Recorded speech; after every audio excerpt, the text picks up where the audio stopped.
NBC presents Frank Lovejoy in Nightbeat.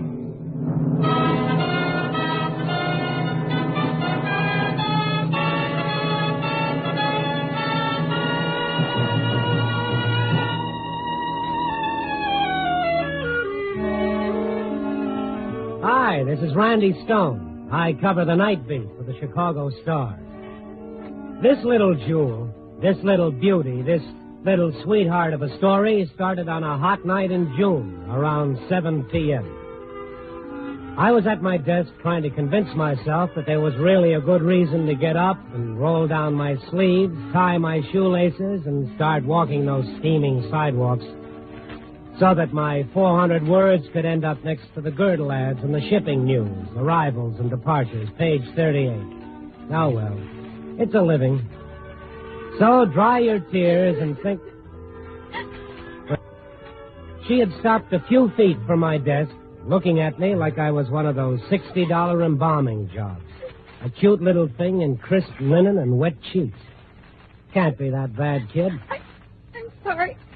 I just can't seem to control myself. It's so awful. The elevator man said you were the only one around. And that's why you're crying? Oh, Mr. Stone, I just don't know what to do. About what? They called me an hour ago from the city pound. About my dog. Your dog? He's dead. Oh, well, that's too bad, but... He died of rabies. Oh? Been sick for days. I should have taken him to the veterinarian right away. Oh, it's my fault. Well, those things happen. I know it's tough losing a dog. That's not it. 5 days ago, he bit a man. Well, this man better start the Pasteur treatment post-haste. That's just it. Hmm? Oh, I tell you, since I got that call, I've been going crazy. What am I going to do? Do? I don't know who the man is. Do that over again? True.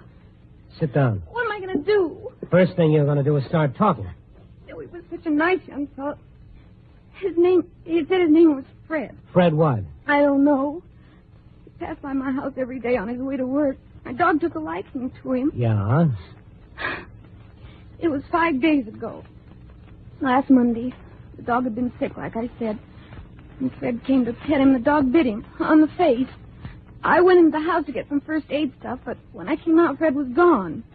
That's the last I saw of him. Yeah, it'll be the last you'd see of me, too. Now, just sit where you are. Get me one of the doctors over at the Board of Health. I'll hang on. What's your name, kiddo? Judy Hartley. I just feel terrible. Why, you relax now. Everything will be okay. Oh, hello. Say, this is Randy Stone of the Star. A fellow gets bit by a dog 5 days ago. The dog later dies of rabies. Face. We don't know where he is right now. Yeah, I'm going to do what I can. I will. Thank you. What'd he say? He said the death rate from rabies is 100%. Oh. Now, just relax. The Pasteur treatment has begun in time. There's no danger. And we got to find him. Well, there's another little gimmick, kid. When the bite is on the face, you only have about a week at the most to begin treatment. Then? Uh-huh. We got a couple of days to find this guy. After that, it's too late.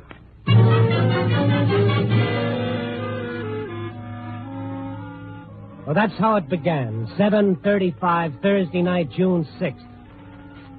The girl and I went right to police headquarters through streets choked with thousands of listless Chicagoans looking for a small breeze.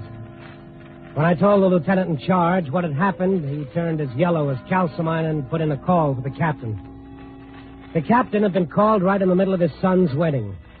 When he came down to the station, he was wearing a white tuxedo, a red carnation, and a purple rage. Only after I told him what the score was, the carnation seemed to wilt in his lapel, and he looked a little like the calcimine, too. Rabies. Good Lord. Where do you live, young lady? 3201 Palmer Place. Oh, I feel so guilty about this. Anybody who has a dog that doesn't give an anti-rabies shot should feel guilty. I know. I'm sorry. Forgive me. Now, you say he walked past your place every day on the way to work. How do you know he was on his way to work? Well, he wore mechanic's overalls, and he carried a lunch pail. He undoubtedly works or lives in that neighborhood. Along with 100,000 other people. You're telling me. Radio room. Cross your fingers, Stone. Hello. I want every squad car in the Logan Square area alerted. I want 5 special squads.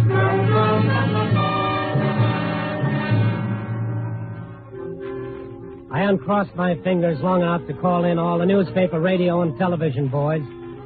We set up a news pool with me as liaison man because it all started at my little weather-beaten desk. And then the coverage began.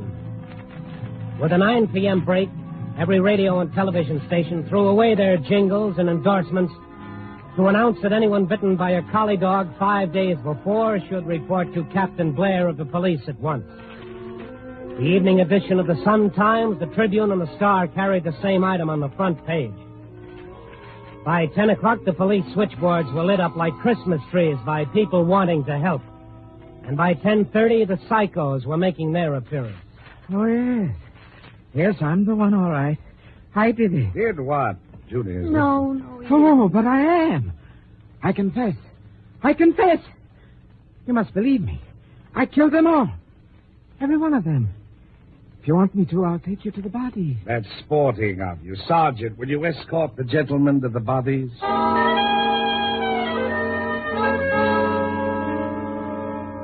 10 after 11, still nothing. Judy, the captain, and I sweating it out in his office, avoiding each other's eyes. The captain now with his white tuxedo coat hanging over a chair and his black tie dangling from one ear, and trying not to look at the clock. Judy chewing on her knuckles and me making one trip after another to the water cooler in the corner. And the minutes passed. And then the phone started ringing again like it had been ringing all night with one false alarm after another. Hello. Yeah. What? Where? Hey, what is it? Pay dirt. Good work, Harris. Be right over. They found him? No, but the next best thing, they found out where he lives. Come on.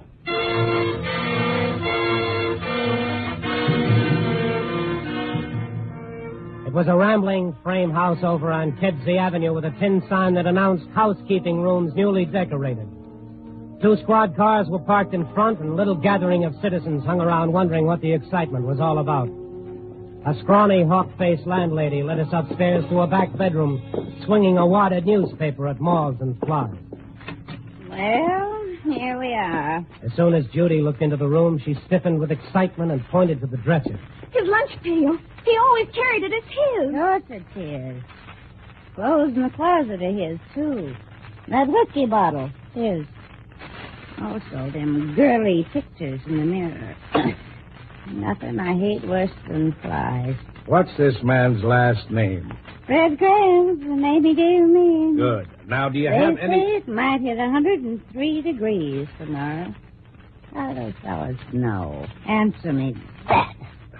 Well, that fixes your wagon, Sonny, the dirty little monster. Lady, do you have any idea where we can find Graham now? The copper asked me that. And what did you tell the other copper? Told him I didn't have the slightest idea where Graham is now. When's the last time you saw him? 4 or 5 days ago. All them girly pictures, though. I figure he's got a roof over his head. All right. Much obliged, Mother. Now, thank you to watch your language. Yes, sir. You. Me? Oh, still. Why?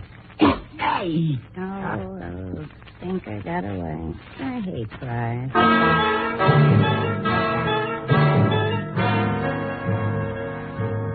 So, at a few minutes before midnight, we had his name, Fred Graham. And after the cops finished going through his room, we also had his personality. This was a lover boy from way back. Couple dozen love letters that made Chicago's heat wave seem puny by comparison. A large handful of girly pictures, each thoughtfully inscribed. Hair pomades and toilet waters galore, and 2 tins of Sen-Sen. Also some paycheck stubs from the A1 Auto Repair Service. Also a postcard from his mom in Cheyenne, Wyoming, hoping he was being a good boy. Good. This guy must have been terrific. By 1:30 a.m., every girl who'd sent a letter had been contacted. No Freddie. The owner of the garage hadn't seen him for 5 days. All his poor ma in Wyoming could offer were her tears. The one break with the snapshots. He appeared on a few of them, and his likeness was blown up full size and handed around. 2 television stations returned to the air to transmit the picture for a solid hour. And the 2 a.m. edition of all the papers tore out every story of disaster and war and hate and carried nothing on the front page but the smiling face of Fred Graham. The radio boys brought a wire recorder to the captain's office, and he transcribed the message. This is Police Captain Blair. I am broadcasting this urgent message to Fred Graham. The dog that bit you 5 days ago has died of rabies. You must have treatment at once, or you are doomed. Report to the police or to any doctor in Chicago immediately. And for the rest of that night, the message was broadcast every 15 minutes on all the stations that remained in operation. But still nothing happened. And then around 4 a.m., the captain rolled up his sleeves, picked up the phone, and really went to work. I'm sorry I had to get all you good people up, but we need all the help we can, and we need it fast. I want to bring all you people up. The Red Cross people were there, the FBI, the Civil Defense people, representatives from the mayor, the Board of Health, scout organizations, the Salvation Army. A sweltering room full of people. I spotted Judy in the back of the room looking very pale and drawn. I sat next to her and she sagged against me. The Board of Health doctor tells me that already it might be too late for us to help Fred Graham. That's certainly that every hour that passes reduces our chances of reaching him in time. Therefore, I've decided to call the entire city into the hunt. Let's find him, the whole city. Judy.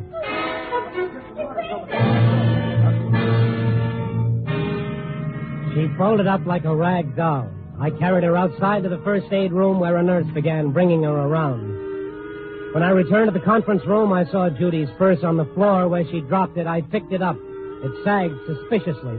I opened it. A gun. When I went back to the first aid room, she was feeling better. That is, until I handed her back the purse. You found the gun. Uh-huh. I want it back. Why? Because it's mine. I have a permit. You'll have to come up with a better reason than that. It doesn't matter. I'll get another gun. It's not a gun. Something else. Now, kid... Don't you understand? It's like I killed him. It's just the same. That's nonsense. That's how I feel. And if they don't find him in time, I couldn't live either.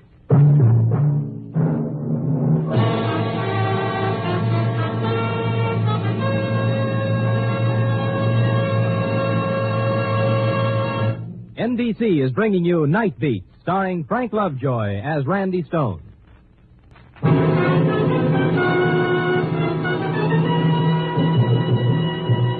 And now back to Nightbeat and Randy Stone. It had started out as just another hot Chicago night, and now it had disintegrated into a first-class nightmare. An entire city trying to find Fred Graham, who'd been bitten by a rabid dog and who would surely die if he weren't located very soon. Blair, I am broadcasting this urgent message to Fred Graham, the dog that bit you 5 days ago. And all through the long hours of the night, the disc jockeys interrupted Old Soldiers Never Die and Dabba Dabba Dabba to play the captain's recorded message. And all that morning on the Wake Up and Shine shows. And the television stations and the newspapers playing up the photograph of Fred Graham. But nothing happened. Around 6 a.m., I sent Judy home with a nurse and told the nurse to watch her every minute. And after that, I just hung around the hallway of the Central Police Station, watching the ruby red sun start a new sizzling day. The last day we'd have to find Graham in time. The captain called me in around 9. A white tuxedo looking like something left over from war surplus. All right. So you might say he left town without picking up his clothes or his paycheck, and for no reason, mind you. We've checked on that. He's not wanted for a thing. No creditors or police records, nothing like that. But for the sake of argument, okay, left town. Now look at these newspapers. Detroit News, New York Post, Miami Herald, San Francisco Chronicle. Front page story in every newspaper in the country. But still nothing happened. Where is he, Randy? Where is he? That's a good question. Come up with a good answer. I'll fix every traffic ticket you get for life. I'm going batty. Or maybe you need a couple of minutes sleep, huh? Sleep. Every time I close my eyes, I hear that Board of Health doctor lecturing us about the way a man dies with rabies. That's not why I called you, Randy. You're the boy handling the press pool for all the papers. Okay, here's the latest plan of action. We're dividing the city into 8 sections. The scouts are going to supply us with 2,000 boys to cover the suburbs around Evanston. The Civil Defense is supplying 10,000 volunteers to handle the north side. The Red Cross is digging up another 5,000. Captain Blair, Yes. what are you making it so hard for a taxpayer to see you for? For an hour now, I've been trying to get in here. I've been pretty busy. What can I do for you? Robinson's the name. Joe Robinson. It's all over. Ended. Huh? Call off the cops. Everybody relax. Fred Graham's found. What are you talking about? Where is he? And those bums outside gave me trouble. Wouldn't let me through. Look, taxpayer Robinson, just tell us where he is. How should I know? How should I know? I mean, not right away. Give me an hour or two. But as soon as I hightail it to the airport and get my little Piper Cub up there in the wild blue yonder... The wild blue yonder?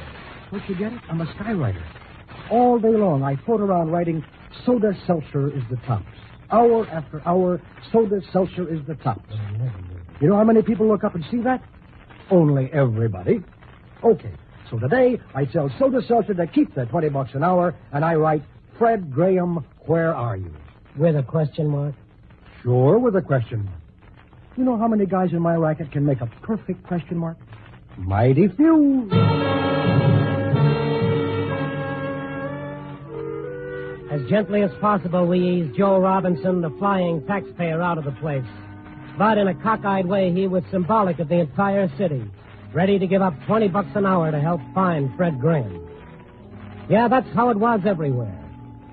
That morning in every church, a prayer was said for Fred Graham at early Mass. Around every newsstand, a solemn little crowd gathered, shaking their heads and taking it as a personal tragedy.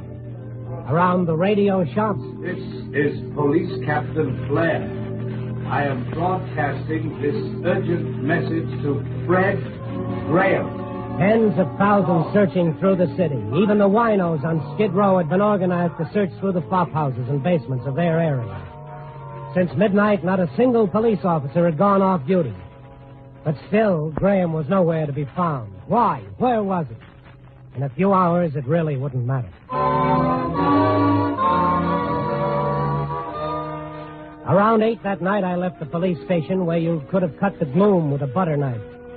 And through the hot streets where gloom followed at my heels, and up to my office at the Star where the gloom was waiting for me. Everyone crowding around me, wanting to know the latest, and when I told them there wasn't any latest, they moved away quietly. These characters who'd covered stories of wars and famines and pestilence where millions had died needlessly. It's a crazy world. I went over to my desk to try to write the story, and then I saw the stack of telephone messages. I thumbed through them quickly, mostly from people wanting to help. But there were 8 of them that said exactly the same thing. Call SU-13689, urgent. Nothing could be very urgent after today.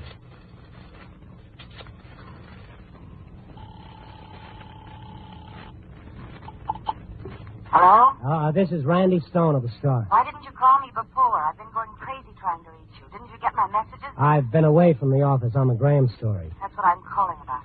He wants to talk to you. Oh. Fred Graham. What? You've got to come alone. Look, he needs help. He needs it fast. I know that. But that's the condition. You come alone. What's the address? Alone? Yes. What's the address? 2830 Rogers Avenue, apartment C. I've got it. How does he feel? Terrible. Hurry.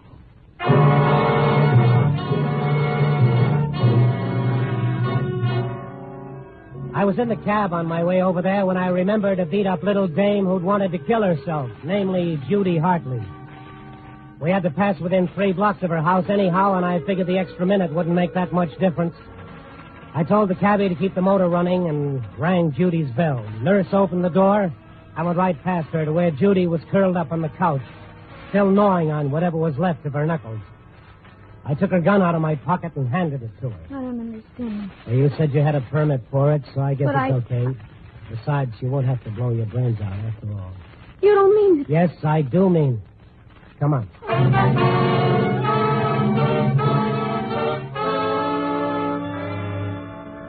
2830 Rogers Avenue was a punch-drunk apartment building leaning up against the moldy gasworks. But to Judy and me, Buckingham Palace never looked so good.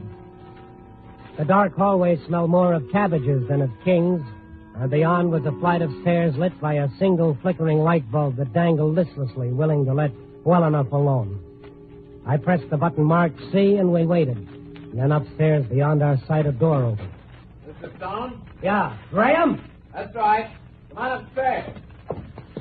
We hurried up the steps. It Seemed to me like 4 million Chicagoans were running up right with us, gasping down my neck. And then it came to me that I was doing all the gasping.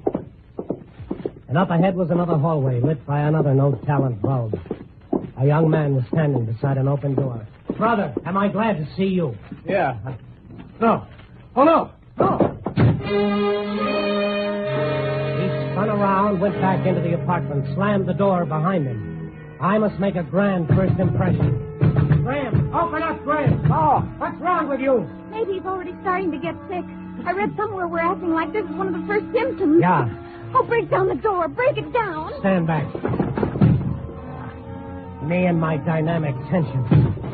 That's it. That's it.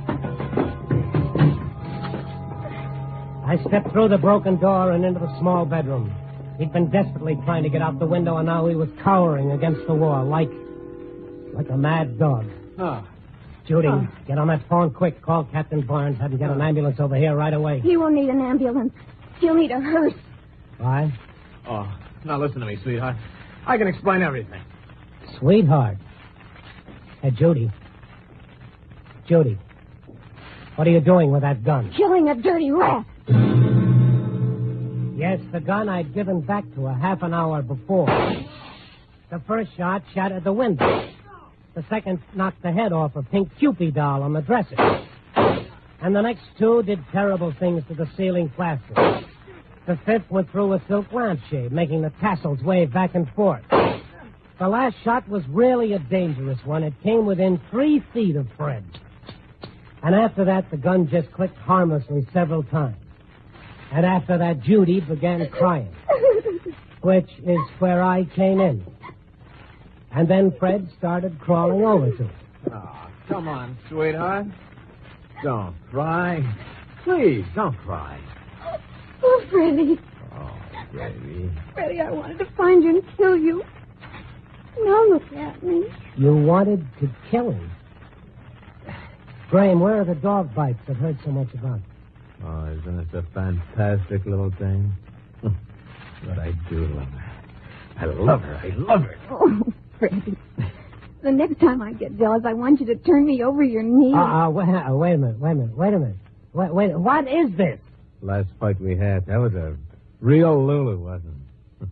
She made me give her back all the letters and pictures, and still she wasn't satisfied. When I heard she bought a gun to kill me, I figured it was time for me to drop out of sight. Oh, So, in order to find you, she came around to me with a story about her dog? She doesn't even have a dog.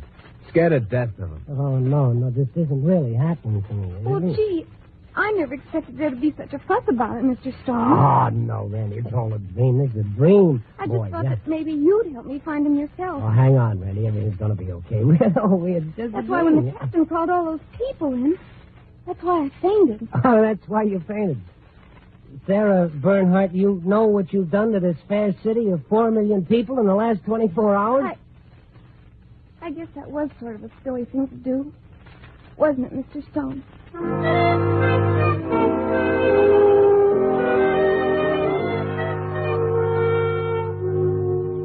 Well, since there were no more bullets in the gun, I couldn't kill her. Or myself for not checking with the dog pound.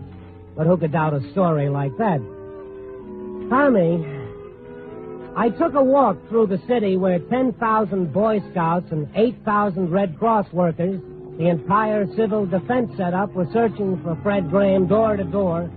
The television people, the newspaper people, the radio people. This is Police Captain Blair.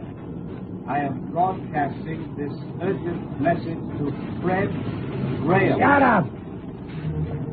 All those cops working the night through without a moment's sleep. The winos searching the flop houses. Every church offering up prayers. Dismally, I looked up into the sky myself, only to see in the fast-fading dust a skywriter putting a smoky question mark on Fred Graham. Where are you? The whole city, 4 million people. What was the caliber of that gun?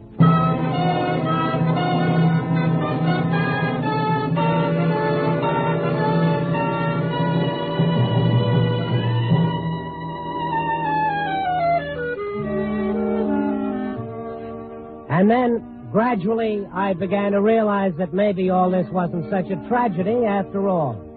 Oh, sure, I was in for the razzing of my life, but just the same, maybe something wonderful had taken place without anybody realizing it. So what if the thing turned out to be a phony? There was nothing phony about the way this town of 4 million closed ranks and forgot all their petty little problems and went to work. If this was a sample of what would happen if a real test came, well, things were pretty good. When 4 million people can tear themselves apart trying to save the life of one simple guy without caring how much money he had in the bank or whether he was for Truman or MacArthur or what church he went to, when all they cared about was that one human being was in trouble. Well, by golly, the race of man wasn't so bankrupt after all. Copy, boy. Oh, no. Wait a minute, no. You better get me Captain Blair. I just hope he's had his rabies shot. Oh, well.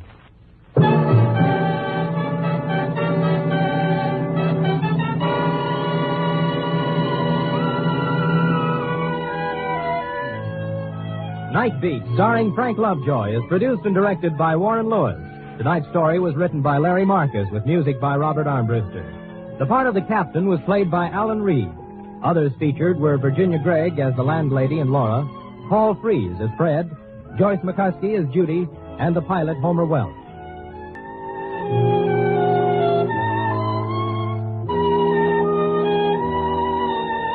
Listen next week at this time and every week as Randy Stone searches through the city for the strange stories waiting for him in the darkness.